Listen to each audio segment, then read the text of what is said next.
Hi YouTube, and thank you for clicking on this video. If you are new here, my name is Ari. I'm a licensed esthetician and I make videos about skincare and beauty, so if you're into that kind of thing, then make sure you subscribe. Today's video, I'm going to be basically giving you guys the rundown on one of the most talked about products, which is retinol. To basically sum it up, retinol is an active form of vitamin A that's used in skincare because it helps speed up your cell turnover. Cell turnover is the natural rate at which your skin basically sheds off its dead skin that it doesn't need anymore and then allows new healthy cells to grow in after it. So cell turnover slows down as you age, and this is basically why we're able to see visible signs of aging. So for example, when you were, say, maybe in your teens or early 20s, you would be able to go out in the sun, no problem, you get a great tan, it would be perfectly fine after that. But as you get older, maybe now if you go out in the sun, you burn easier, you peel more, you get red, so your skin changes as you get older. So the overall goal of a retinol, and basically the kind of goal of skincare, is to make your cells behave like they did when you were younger and when they were basically working at their best. Not only is retinol going to speed up your cell turnover to treat things like aging, but it's also a great option to treat things like acne and sun damage. So retinol will cause dry skin because it's trying to get your skin to push off all that dead skin. Sometimes because it's doing it faster than it normally would, you'll notice some flaking or peeling. So that is super common, it is normal, and if that happens, you're just going to want to step up your moisturizer and then add in a hydrating product on top of that. The thing about retinol is this is going to be one of the most expensive skincare products, and honestly, if you have your whole skincare collection, retinol is one of those products that you're going to need to splurge on. The reason retinol is more expensive is because it's extremely unstable and difficult to work with. There are brands in the drugstore that make retinols, but honestly, because they're drugstore, they're not going to be made with the same potency as they would be from a professional brand.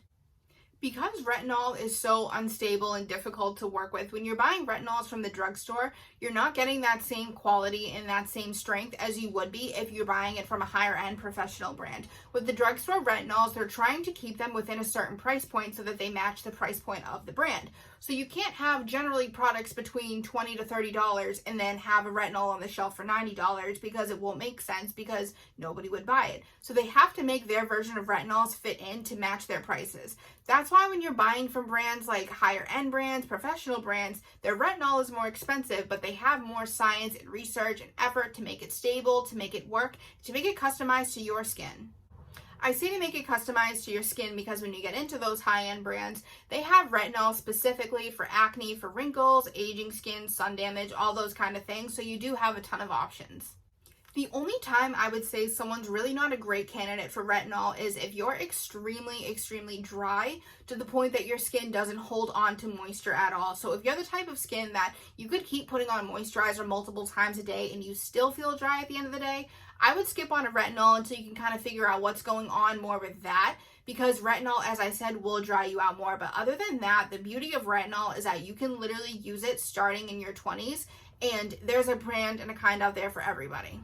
There are some concerns with retinol that it can thin your skin out too much, especially if you start using it too soon. So the thing about retinol is it is not going to be a 7 days a week, use it every single day for the rest of your life. It's going to be something that you work into your routine, and you can even use it when you need it more times than others. So if you're in your 20s and, for example, my retinol is a clarifying retinol, I'm not using it every single day. I'm using it when my breakouts are more severe and when I feel like my skin needs it. The only time I would say that they really recommend getting into a retinol consistently is more towards the 30s and up age group. Either way, I feel like retinol is honestly a beautiful results-driven ingredient. The results I've seen on my own skin and on other people's skin is incredible with retinol. So if you are looking to try to introduce it to your skincare routine and you're not sure which kinds to use, I'm going to recommend some down below. So I do want to say, for the reasons that I mentioned earlier, these are not going to be drugstore retinols. These are going to be professional brand retinols. But I can say that I've known people that have used all of them and I've recommended them to my clients. So I do know that these are results-driven products.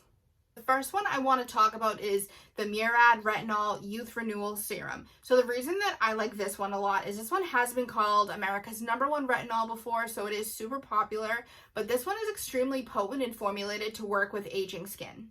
Say aging skin, I do mean everything from that like early 30s, kind of you want to prevent it, like fine lines and wrinkles type of things, to all the way until you have visible signs of aging. So because this is such a broad product for different kinds of skin, this is why it's so popular. The thing that I love about this specific retinol, and honestly the Murad line as a whole, is that they have this serum that I'm talking about. They make an eye cream, a night cream, and a cleanser to go with it. Murad is awesome because not do they only have the scientific background to back all of their products and their research, and they're really a results-driven brand, but they color code all of their products. So for example, the retinol line that I'm talking about is the green line. So you could either go out and buy all the products full size, which is really easy to shop for because they're color coded, but they also sell like mini kits where you can get trial sized ones. So that way you can try out the line before you even buy the full size products. The next one that I'm going to talk about is the Pca line of retinols. So the thing about this that I really like is that they have very specific customized retinols for your skin needs. So there's an acne one, which is the one that I have that I've used before. There's a brightening one for someone with a lot of sun damage. There's an aging one, and then there's also a botanical one, which is great if you're a little bit on the drier side. And then they have a sensitive one. So there's a lot of options for you if you really want a customized, almost experience with your retinol. Pca is great for that. I really love the Pca retinols, especially for how much they put into formulating a sensitive skin one, because a lot of times with those like active ingredients like retinols and stuff like that, sensitive skin types can kind of feel left out because we advertise all these great products and the great results that they give you, but then they're like, just kind of hold off if you're sensitive skin. So what do people with sensitive skin get to use, right? So they really mastered getting down this formulation so that it's not going to irritate your skin, dry you out, things like that. It's a really good option if you want to get into the retinols, but you're nervous about how your skin will react. Definitely try starting out with the sensitive skin one.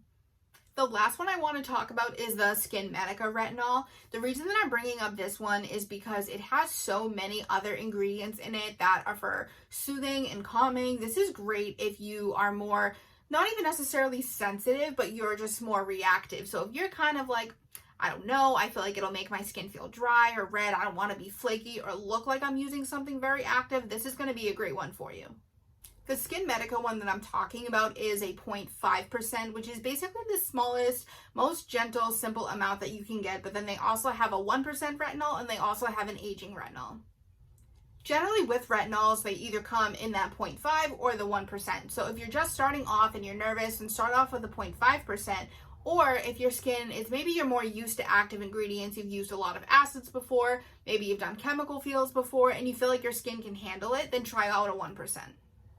So retinol is definitely going to be a nighttime product. This isn't something you're going to want to use during the day because it will make you sun sensitive. And even if you're using one at night, make sure that you're still making it a point to wear your SPF during the day so that because your skin is going to be a little bit more sensitive, you don't get more sun damage and then counteract the effects of the retinol. To use the retinol correctly, you're going to cleanse your skin at night, make sure you're completely makeup free. You'll apply your retinol and then put your moisturizer and eye cream on top of that. You want to start off slowly with the retinol. So with each one that you purchase, they're going to have different ingredients.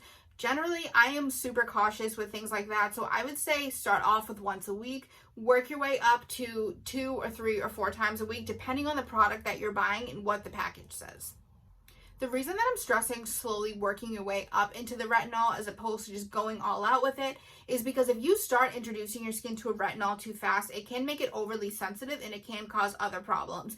I am guilty of this. I have used retinol too fast before and it gave me a bunch of like small white bumps and it made my skin super irritated. So that was totally my fault. It was my own misuse of the retinol. I was getting too crazy because I was loving the results of it. But that's basically what can happen if you work your way up to it too fast.